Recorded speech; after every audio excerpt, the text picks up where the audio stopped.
Hi, today we're going to talk about something that's taking place in the world right now, and that is the controversy surrounding the possible invasion of Venezuela by the U.S. military.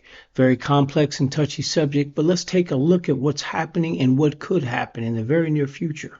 As you can see on the map here, Venezuela is located in South America, on the top of South America, and it has a population of approximately 29 million people, which makes it smaller than California but larger than New York State.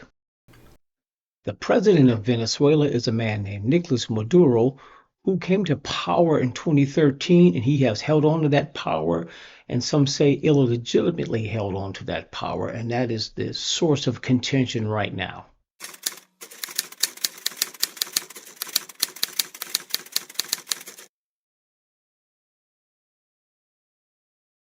So is Maduro actually a dictator? Let's take a look at something funny here. I notice in history, these dictators, their looks tend to repeat. And here's a picture of several dictators that he seems to favor. Quite a few media outlets in the country are saying, well, Trump acts like a dictator. But if nothing else, you can say that, well, he doesn't actually look like these guys.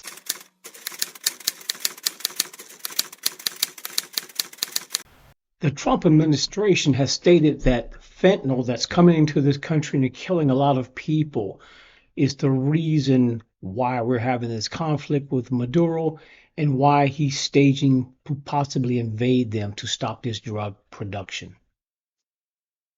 The president's other reasoning here is that there is a cartel gang called Tren de Aragua that's producing the fentanyl and sending it to America, and he has classified them as narco terrorists. And lastly, oil.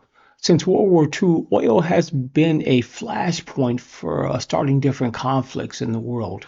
So, in response to this narco terrorism that's sponsored by this dictator of Venezuela, the United States sent a flotilla down there, actually a Navy strike force consisting of USS Gerald Ford, one of our newest carriers carrying our newest aircraft, and the Coast Guard's with them, and they have been interdicting drug boats. Now, typically, this is the job of the Coast Guard, where they would see a suspected drug runner and they would force that boat to stop, and then they would confiscate the drugs and arrest the perpetrators. That's not happening right now.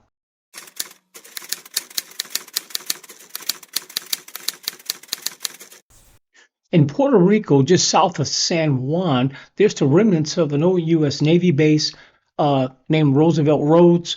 All of us military people called it Rosie Roads for short. Well, that base has been closed since 2002 because they got into a lot of trouble. The Navy used to bomb this small island, Vieques, and a young man was killed when a bomb went the wrong direction, so the base was forced to close. Well, right now, that remnant of that base, which had been turned into a civilian airport, is being used as a staging area for what looks like an invading force. The U.S. Marine Corps has brought a lot of F-35s there. There's a lot more military people there. I've been told that they're sprucing up the base as if they're going to move back in. Of course, this is all unofficial.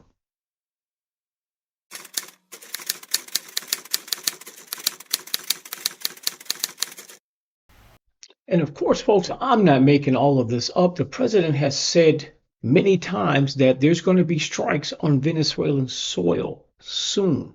So it's just a matter of time. And if that happens, are we going to be in a full-blown invasion, or it's just going to be an airstrike kind of situation?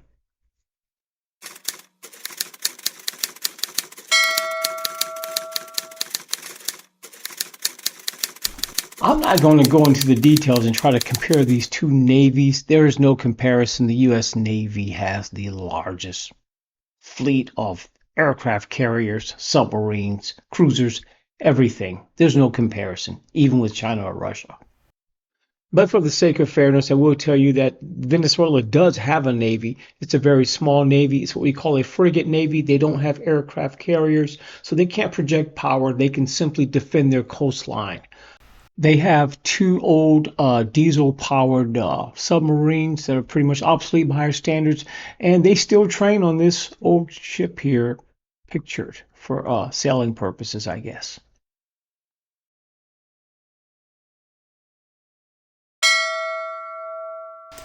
When the U.S. strikes another country in a first strike situation, the first thing they try to do is take out their eyes and ears.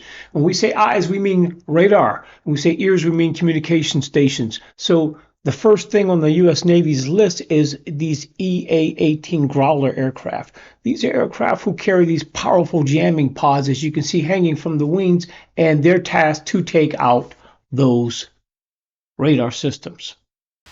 The Navy and Marine Corps still fly the FA-18, which has been a proven workhorse over the years, but now they have dramatically upgraded to the F-35, along with the Marine Corps and the U.S. Air Force.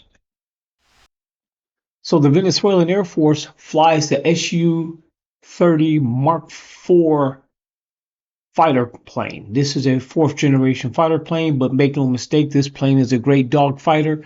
It is usually bought by non-NATO countries, but it is no slough. The question is, how many can they get actually airborne, because they seem to be having financial and maintenance problems with those.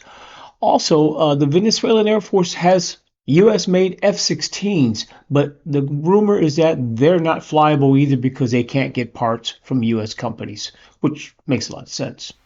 So Venezuela, like many countries who don't have a substantial air force, fleet of fighter planes, they rely on air defense. So the Venezuelans are rumored to have the Russian S-300 system, older SA-2 systems, the Buck system, and even this man-portable thing that is used to shoot down aircraft that are moving slower and lower.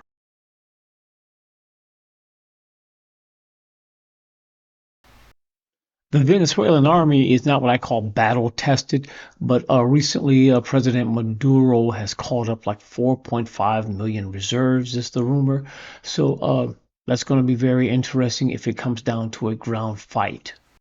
On the other side, the U.S. is speculated to have about 4,000 Marines, and of course, a lot of those are going to be dedicated to ground forces. And I'll tell you, folks, if I'm ever in trouble with zombies or something coming after me, I just need a Marine rifle company right in front of me with a lot of ammo.